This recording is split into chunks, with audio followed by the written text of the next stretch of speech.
रही है कि उस आंदोलन के खिलाफ कार्रवाई कर सकें, क्योंकि कहीं न कहीं आज जो बात यहाँ उठाई जा रही है अपने सशस्त्र बल के साथियों के लिए, वह बात आज सरकार के दिमाग में भी है कि कल को हम इस किसान आंदोलन पर दमन करने के लिए जब अपने पुलिस बल को कहेंगे, सैन्य बल को कहेंगे, तो वो लाठियाँ किसानों पर उठेगी कि नहीं उठेंगी, इस बात का डर है।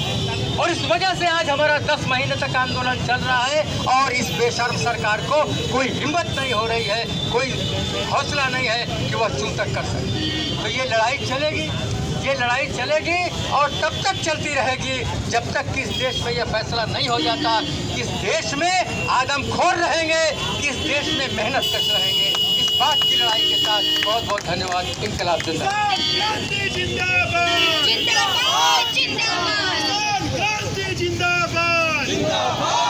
साथियों, अब इस सभा के अंतिम पड़ाव पर हम लोग पहुंच चुके हैं। हमारे साथ में PS4 से निराला जी हैं, मैं उनको आमंत्रित करती हूं वो आए यहाँ पर अपनी बातचीत रखें। उसके बाद हमारे साथ आयशा के साथी हैं और एक और साथी हमारे साथ में है। उसके बाद इस सभा का समापन किया जाएगा। बहुत बहुत धन्यवाद कुसुम जी। साथियों, आज लगभग 10 महीने से किसान आंदोलन कर रहे हैं और सरकार आंख बंद करके सोई है साथियों। और साथियों, उनके आंदोलन को कुचलने के लिए लोहे का जगह जगह जो है कील ठोक दिया गया। मैं सरकार से पूछना चाहता हूं, आखिर वजह क्या है? अगर आप देश के लिए, किसान के लिए अगर आप अच्छा कानून अगर लाए हो, तो किस बात का आप जो है किसानों के आंदोलन के कुचलने के लिए आप कील का प्रयोग कर रहे हो? जहां आपको किसानों के लिए फूल की वर्षा करना चाहिए, वहां आप कील की व्यवस्था कर रहे हैं साथियों। मैं बताना चाहूंगा, जिस तरीके से शिक्षा का बाजारीकरण हो रहा है, आने वाला जो कल है, गरीब किसान मजदूर के बच्चे पढ़ने से वंचित रह जाएंगे साथियों। इस बात को हमको इस BHU गेट से इस बात को कहना होगा साथियों। मैं ये बात बताना चाहूंगा, जो मजदूरों की बात आज भाजपा शासन में जो मजदूरी मांगने का काम करेगा, उसको कुचल देने का काम कर रही है सरकार। साथियों, मैं आपको बताना चाहूंगा, गोरखपुर के थाना गगवा जगदीशपुर का घटना है। 20 सितंबर को विजय प्रजापति की मां और पिताजी मजदूरी कर करके मजदूरी का पैसा मांगने चले गए थे और मजदूरी न देने के बजाय उनको डंडा और थप्पड़ मारना पड़ा साथियों। और उस आवेश में जब उनकी पत्नी जब उनके ऊपर हमला किया, मैं आपको बताना चाहूंगा कि विजय प्रजापति को मैं कह रहा हूं कि छोटा मोटा चोरी चकारी करता था, लेकिन आज 10 सितंबर को यही पुलिस के लोग गिरफ्तार करते हैं, गिरफ्तार करके फर्जी एनकाउंटर करते हैं साथियों। ये बड़ा मसला है। आज मजदूर का बेटा मर रहा है, कल किसान का बेटा मर रहा है। आज हम BHU के गेट से ये संकल्प लेकर के मैं कहना चाहूंगा कि आज मैं हाथ रख करके बैठने वाला नहीं हूँ। अगर आज कल विजय प्रजापति के साथ हुआ, कल किसी और मजदूर के बेटे के साथ इस तरीके का घिनौना न हो साथियों। इस बात को मैं बताना चाहता हूँ। जो अभी मैं मैनपुरी का घटना में बताना चाहूंगा, 18 जून 2020 की घटना है। 5 मजदूर के बेटे को जिंदा जला दिया जाता है, लेकिन आज तक खुलेआम हत्यारे घूम रहे हैं साथियों। इस बात को भी हमें और आपको बताना पड़ेगा दोस्तों। जिस तरीके से ये सामंतवादी सरकार जो चल रही है, जो कान में तेल डाल करके और आंख को बंद कर दिए है, किसान यहाँ से संकल्प लेकर के जाएंगे जब तक ये तीनों काला कानून वापस नहीं हो जाता है। किसान BHU से संकल्प लेकर के बड़ा आंदोलन करने के लिए संकल्प लेंगे साथियों। इसी बात के साथ मैं अपनी बात को खत्म करता हूँ। जय हिंद, जय भारत। हाँ, इस सभा को हम आगे बढ़ाते हैं। और हमारे बीच में आयसा BHU से राजेश जी हैं, मैं उनको आमंत्रित करती हूँ वो आएँ और अपना सॉलिडारिटी संदेश दें।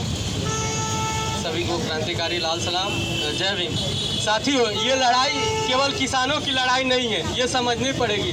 आज यहाँ पे जितने लोग हैं वो ये लड़ाई सभी की है, चाहे वो मजदूर हो, चाहे वो किसान हो, चाहे वो पुलिस साथी ही हमारे क्यों ना हो। उनकी भी मांग है कि पुलिस रिफॉर्म होनी चाहिए। हम छात्रों की भी मांग है कि फ़ी कट होनी चाहिए। जिस प्रकार से फंड रेज किए जा रहे हैं, हमें एजुकेशनल इंस्टीट्यूट से धक्का दे के बाहर निकाला जा रहा है, इसके विरोध में भी हम यहाँ पे हैं। साथ ही साथ हम उस काले कानून के भी विरोध में हैं जो मोदी सरकार इस जो कानून, ये जो कृषि जो ये किसानों की है, उसे व्यापारियों के हाथों देना चाहती है, बड़े बड़े व्यापारियों के हाथों। लगभग यहाँ पे सभी लोग अपनी बातें किसान संबंधित रख चुके हैं। ज़्यादा कुछ नहीं बोलते हुए बस यहाँ पे मैं सभी के साहस को सलाम करता हूँ और अपने शब्दों को खत्म करता हूँ। जय भीम, लाल सलाम। धन्यवाद राजेश जी। और मैं अब अफलातून जी को समाजवादी जन परिषद से, किसान मजदूर परिषद से अफलातून जी को बुलाना चाहूँगी कि वो आए, इस सभा के समापन की भी घोषणा करें, अपनी बातचीत भी यहाँ पर रखें। साथियों, आज ये जो छोटी सी सभा हो पा रही है, सबसे पहले मैं कहना चाहूँगा कि इन बहनों के कारण हो पा रही है। ये जो महिलाएं यहाँ इकट्ठा हैं, अगर ये महिलाएं यहाँ नहीं होती तो हमारे जैसे लोग यहाँ एकजुट होकर के सभा भी नहीं कर पाते। और इसीलिए हम लोग ये नारा देते हैं कि नारी के सहभाग बिना हर बदलाव अधूरा है। ये नारा क्यों देते हैं, इसको समझिए। नारी के सहभाग बिना हर बदलाव अधूरा है। नारी के सहभाग बिना हर बदलाव अधूरा है। अब पहली बात, मेरा ख्याल है अगर हम लोगों को छोड़ दिया जाए तो आधे से अधिक श्रोता ये ऐसी कैप वाले हमारे पुलिस के साथी हैं, अधिकारी हैं। ये कमिश्नरेट की व्यवस्था आने के बाद जो ACP हैं, DCP हैं, ये लोग हैं, इनसे मैं कहना चाहता हूँ, जब परीक्षा दिया होगा आपने सब इंस्पेक्टर की, तो भारत के संविधान को भी पढ़ा होगा, तैयारी में पढ़ा होगा। 3 अनुसूचियां हैं। योगी आदित्यनाथ देश की रक्षा के जिम्मेदार नहीं है। नीतीश कुमार नोट छापने के अधिकारी नहीं है। ये सब केंद्र का विषय है। कुछ चीजें होती हैं जो समवर्ती सूची में होती है, जैसे ये काशी हिंदू विश्वविद्यालय केंद्र का विषय है। केंद्र की सूची में 93वां आइटम है BHU, लेकिन काशी विद्यापीठ और संपूर्णानंद राज्य सरकार का विषय है, क्योंकि शिक्षा समवर्ती सूची में है। आप कहेंगे कि आपके आंदोलन से इसका क्या संबंध है? खेती किस चीज का विषय है? आप लोगों से पूछता हूं, जो लोग परीक्षा दिए हैं, सब इंस्पेक्टर का, बाबा साहब ने जो संविधान बनाया है उसमें एग्रीकल्चर कौन से लिस्ट में है? केंद्र की सूची में है, कंकरेंट लिस्ट में है, कि स्टेट की लिस्ट में है? खेती की जमीन ये किस सूची में है? राज्य। ये शुद्ध रूप से राज्य की सूची में है। ये न कंकरेंट लिस्ट में है और न केंद्र की सूची में है। और कानून किसने बनाया?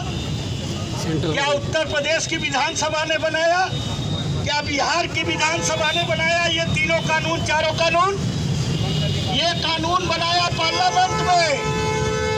अब आप सोचिए कि लिस्ट बनी हुई है और मोदी भी कहते हैं कि कृषि कानून, उसके समर्थन में जब बोलेंगे तो कृषि मंत्री भी कहता है कृषि कानून। कृषि कानून बनाने का अधिकार लोकसभा और राज्यसभा को नहीं है, समवर्ती सूची में भी नहीं है, वो केवल राज्य का विषय है। उदाहरण देखिए, उत्तर प्रदेश जमींदारी एबोलिशन एक्ट UPZA, जमींदारी जब खत्म की गई तो लोकसभा और राज्यसभा में कानून नहीं बना। अलग अलग राज्यों में बना और जमींदारी खत्म की गई। और ये चीजें मैं उदाहरण दूंगा, उत्तर प्रदेश की जनता को फक्र करना चाहिए। यहाँ चौधरी चरण सिंह जी हुए, चौधरी चरण सिंह मुख्यमंत्री बनने के पहले